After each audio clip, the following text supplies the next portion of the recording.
नमस्कार दोस्तों आप सभी का स्वागत है आप ही के अपने इस YouTube चैनल में।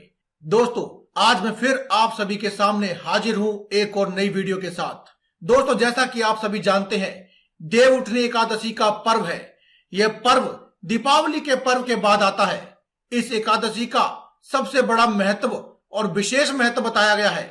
मान्यता ऐसी है कि इस एकादशी की तिथि पर भगवान विष्णु जागृत होते हैं, यानी कि वे शयन काल को पूर्ण कर लेते हैं और पुनः पृथ्वी की बागडोर अपने हाथों में लेते हैं। भगवान विष्णु एकादशी को जागकर देव उठनी एकादशी के रूप में इस पर्व को मनाने के लिए आशीर्वाद देते हैं।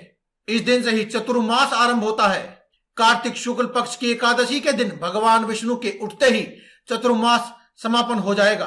पौराणिक मान्यताओं के अनुसार देव उठनी एकादशी के दिन भगवान विष्णु क्षीर सागर में 4 महीने के बाद जागते हैं। जब भगवान विष्णु पाताल लोक में विश्राम करने के लिए चले जाते हैं तो सभी प्रकार के मांगलिक कार्यों पर रोक लग जाती है। इस दौरान शादी विवाह जैसे आयोजन नहीं किए जाते। देवोत्थान एकादशी पर भगवान विष्णु के जागने के बाद ही सभी प्रकार के मांगलिक कार्य भी शुरू हो जाते हैं। भगवान विष्णु 4 महीने के शयन काल के बाद देवा उठनी एकादशी के दिन जागते हैं। धार्मिक मान्यताओं के अनुसार एकादशी के दिन से आगे आने वाले समय में ही कोई भी मांगलिक कार्य विवाह आदि संपन्न किए जा सकते हैं। इसके अलावा इस दिन अगर आप विधिवत पूजा अर्चना कर लेते हैं तो इसका फल भी आपको अवश्य ही मिलता है और पूजा करने वाले व्यक्ति को 1000 अश्वमेध के बराबर का पुण्य फल प्राप्त होता है। माना जाता है कि भगवान विष्णु इसी दिन विश्राम से जागृत होकर सृष्टि का कार्यभार संभालते हैं। देव उठनी एकादशी से सभी मंगल कार्य भी शुरू होंगे। ऐसे में आइए जानते हैं कि इस शुभ दिन पर आपको क्या ऐसा कर लेना चाहिए जिससे आपका भाग्य 1000 अश्वमेध यज्ञ के बराबर पुण्य फल प्राप्त करने के बाद आपकी सोई हुई किस्मत भी जाग जाए। आज की इस वीडियो में हम आपको पीपल के वृक्ष और एक दीपक से करने वाला उपाय बताएंगे, जिसे करने से आपकी सोई हुई किस्मत रातों रात जाग जाएगी। इसके अलावा हम आपको अन्य उपाय भी बताएंगे, इसीलिए आप इस वीडियो को अंत तक देखते रहें। साथ ही आपको बताएंगे कि देव उठनी एकादशी के दिन जो व्यक्ति व्रत करते हैं उन्हें व्रत क्यों करना चाहिए और व्रत की विधि क्या है। तो सबसे पहले बात करते हैं अपने आज के इस उपाय के बारे में, पीपल के वृक्ष और दीपक के उपाय के बारे में। दोस्तों ऐसा माना जाता है कि पीपल के वृक्ष में सभी देवी देवताओं का वास होता है। खास तौर पर भगवान विष्णु का वास माना जाता है। यही वजह है कि देव उठनी एकादशी के दिन पीपल के वृक्ष के साथ अगर आप कुछ खास उपाय कर लेते हैं तो आपके जीवन में सौभाग्य सुख समृद्धि आने से कोई भी नहीं रोक सकता है। आपका भाग्य 1000 गुना प्रबल हो जाता है और 1000 अश्वमेध यज्ञ करने के बराबर का आपको फल मिलता है, क्योंकि इस उपाय से आपकी की हुई पूजा सीधे भगवान विष्णु और माता लक्ष्मी के चरणों में अर्पित होती है, जिससे वे प्रसन्न होकर आपके जीवन में धन सुख समृद्धि गाड़ी बंगला आदि आपकी सभी मनोकामनाएं पूरी कर देते हैं। इस उपाय के लिए दोस्तों आपको सुबह प्रातःकाल जल्दी उठ जाना है। उठने के बाद अपने नित्य कर्म आदि से निर्वृत्त होकर आपको अपने घर में ही जो रोजमर्रा की पूजा करते हैं वह कर लेनी है। साथ ही साथ माता लक्ष्मी जी और भगवान विष्णु के समक्ष आपको एक देसी घी का दीपक भी जला देना है।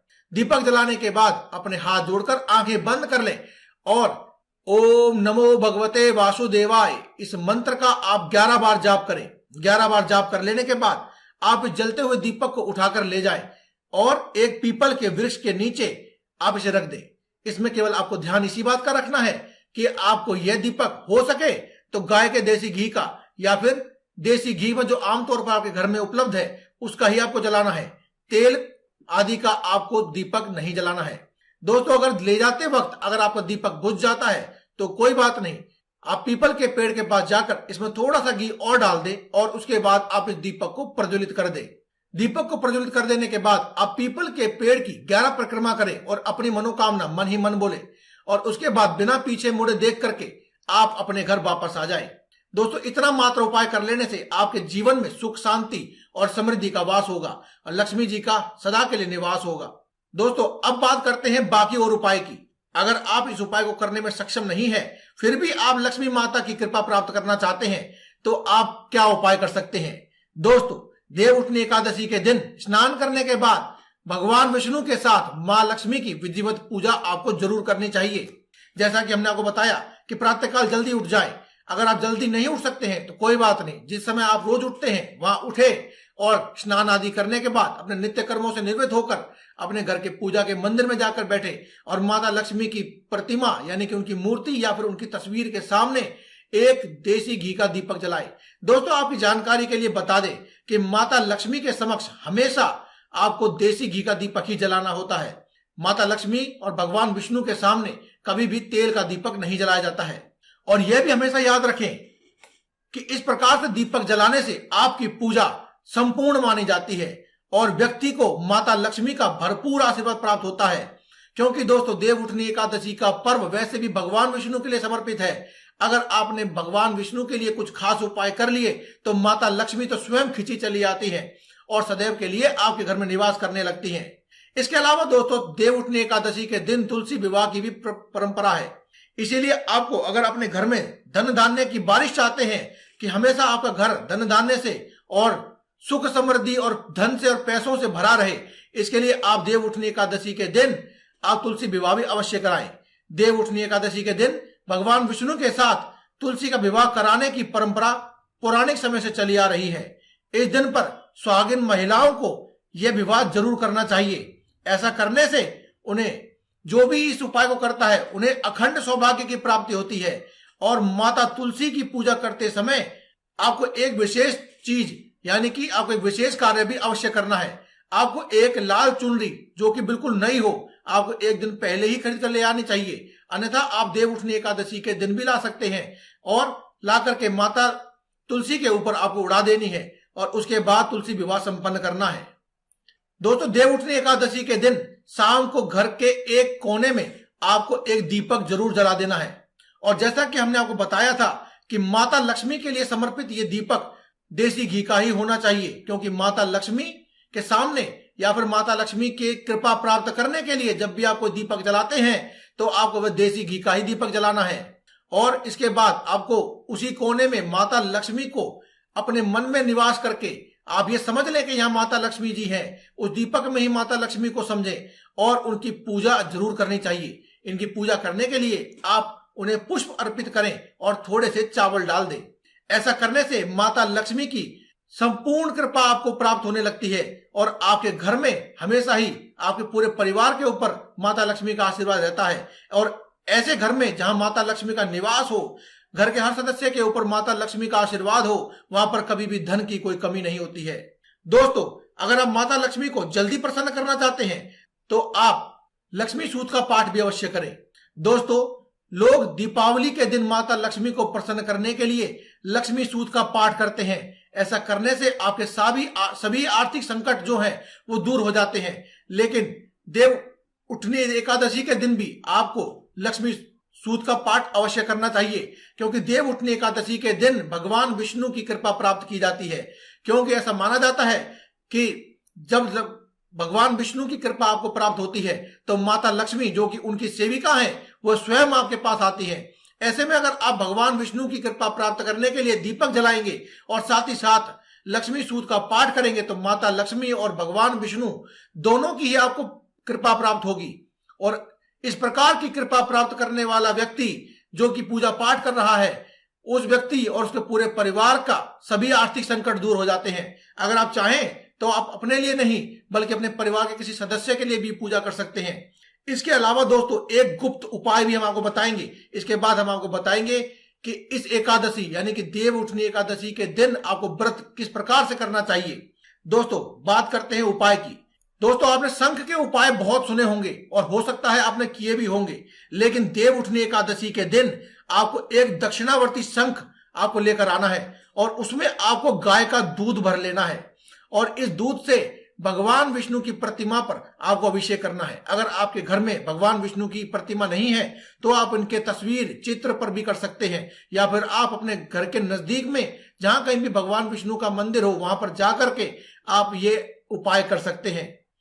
और जब आप ये अभिषेक कर लें तो उसके बाद आप भगवान विष्णु और लक्ष्मी जी का पूजन भी अवश्य करें और तुलसी विवाह भी अवश्य कराएं। अगर आप शंख का उपाय करते हैं तो आपको ये सभी उपाय करने आवश्यक है, लेकिन इसका फल भी बहुत जल्दी देखने को मिलता है। आपकी जो भी मनोकामनाएं होती हैं वह बहुत ही जल्दी पूरी हो जाती हैं। दोस्तों, देवउठनी एकादशी के दिन भगवान विष्णु की पूजा की जाती है और भगवान विष्णु का स्वागत किया जाता है। इस दिन व्रत रखकर भगवान विष्णु की पूजा की जाती है। यह व्रत सभी प्रकार के पापों से तो मुक्ति दिलाता ही है, साथ ही साथ व्यक्ति की हर मनोकामना को पूरा कर देता है। सभी प्रकार की मनोकामना को पूर्ण करने के लिए इस व्रत को लाखों करोड़ों लोग रखते हैं, पूरी श्रद्धा विश्वास के साथ रखते हैं। इस व्रत को सभी व्रतों में सबसे श्रेष्ठ माना गया है। देवउठनी एकादशी पर आप सुबह प्रातःकाल जल्दी उठ जाएं और स्नान करने के बाद आप एकादशी व्रत का संकल्प लें और भगवान विष्णु और माता लक्ष्मी के सामने पूजा आरंभ करें। देवउठनी एकादशी के दिन घर के आंगन में भगवान विष्णु के चरणों की आकृति आपको अवश्य बनानी चाहिए, या फिर आप बाजार से बनी हुई भी लेकर आ सकते हैं। और प्रसाद के रूप में कार्तिक मास में उत्पन्न होने वाले फलों का आपको प्रयोग करना चाहिए, यानी कि जो मौसम के फल होते हैं जैसे कि शकलगंध, आलू आदि, ये जो फल होते हैं आपको इनका उपयोग करना चाहिए। अब आलू को आप कच्चा नहीं खा सकते, इसलिए मूली, गाजर आदि का प्रयोग करें। पूजा की थाली में आप फल, मिठाई, बेर, सिंघाड़े और गन्ने को सजा करके रख दें और भगवान विष्णु और माता लक्ष्मी के सामने भोग अवश्य लगाएं। इस प्रकार के भोग से भगवान विष्णु और माता लक्ष्मी बहुत प्रसन्न होते हैं दोस्तों, और व्यक्ति की मनोवांछित कृपा, उनकी मनोकामना को पूरा कर देते हैं और अपनी कृपा हमेशा उन पर बना के रखते हैं। देवउठनी एकादशी की पूजा विभिन्न प्रकार से की जा सकती है, लेकिन जो विधि हमने आपको बताई है वह विधि एक ऐसी विधि है जिसे करने से कभी भी मनोकामना खाली नहीं जाती है। लेकिन इस पूजा में नियम और स्वच्छता, जो आपकी साफ सुथरी और स्वच्छता है, उसका आपको विशेष ध्यान रखना चाहिए और आपको तुलसी का विवाह अवश्य कराना चाहिए। दोस्तों, जो व्यक्ति भी देवउठनी एकादशी के दिन तुलसी विवाह करवाता है उसकी तो मनोकामना बिना मांगे ही पूरी हो जाती है। आपके मन में जो भी समस्याएं हैं, मनोकामनाएं हैं, सब भगवान सुन लेते हैं और आपकी सभी प्रकार की मनोकामना को पूरा कर देते हैं। पापों से मुक्ति मिलती है और सब संकट दूर चले जाते हैं। दोस्तों, आपने अब तक जाना कि आपको कौन सा उपाय करना है, क्या नियम है, स्वच्छता का प्रयोग क्यों करें और एकादशी का व्रत कैसे करें। लेकिन दोस्तों, एक बात का विशेष ध्यान रखें कि जो व्यक्ति अपने साथ साथ औरों के जीवन में भी अंधकार को दूर करता है वह व्यक्ति सर्वश्रेष्ठ होता है और भगवान ऐसे व्यक्तियों की मनोकामनाओं को बहुत जल्द पूर्ण करते हैं।